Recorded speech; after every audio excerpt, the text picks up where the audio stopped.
আসসালামু আলাইকুম। সবার কি অবস্থা? আশা করছি সবাই ভালো আছেন। তো আমাদের যে কোয়েল পাখিগুলো দেখতেছেন এগুলো কিন্তু আগেও সবাই দেখছেন। এগুলো আমরা বিক্রি করবো ইনশাল্লাহ।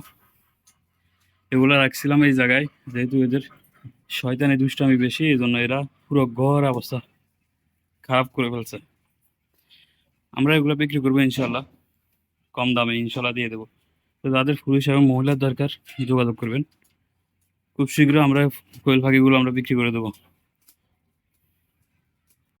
তো এগুলো বিক্রি করার অন্য কোনো কারণ নাই, কারণ একান্ত ব্যক্তিগত। আহ, আমার তো ইচ্ছে ছিল যে এই খামারটা একটু বড় করার, কিন্তু এখন সেটা আর হচ্ছে না। খুব দ্রুত আমি পাখিগুলো কম রেটের ভিতরে ছেড়ে দেবো। যাদের পাখিগুলো লাগবে অবশ্যই যোগাযোগ করবেন। যত দ্রুত সম্ভব আমি পাখিগুলো বিক্রি করে দেবো।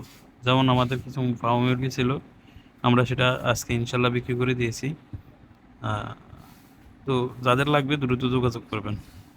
আলহামদুলিল্লাহ, আমাদের যে মুরগির একটা ভিডিও আমরা আপলোড করছিলাম, ইউটিউবে তেমন একটা সাড়া না পাইলেও ফেসবুকে দেওয়ার সাথে সাথে আমরা খুব সাড়া পাইছি।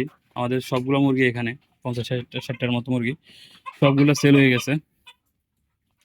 আমরা আজকে বায়নাপত্র করে ফেলছি, দুই একদিনের ভিতরে হয়তো এই মুরগিগুলো আর দেখবেন না, সবগুলো বিক্রি করে দিয়েছে।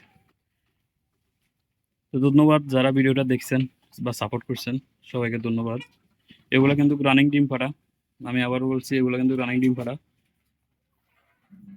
মানে এখন সময় এদেরকে আহ এদের থেকে ডিম উৎপাদন করে সেটা থেকে বাচ্চা উৎপাদন করা, কিন্তু সেটা আর হলো না।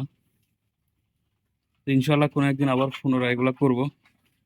ততদিন পর্যন্ত সবাই দোয়া করবে। আর চ্যানেলটা যারা সাবস্ক্রাইব করছেন তাদেরকে ধন্যবাদ। আর যারা করেন নাই দ্রুত করে ফেলুন। আর এই চ্যানেলটা শুধু আমি যে খামারের ভিডিও আপলোড করব তাও না, এটা আমার ব্যক্তিগত জীবন বা ব্লগ রিলেটেড যতগুলো ভিডিও আছে খুব শীঘ্রই ভিডিওতে আমরা আপলোড করব।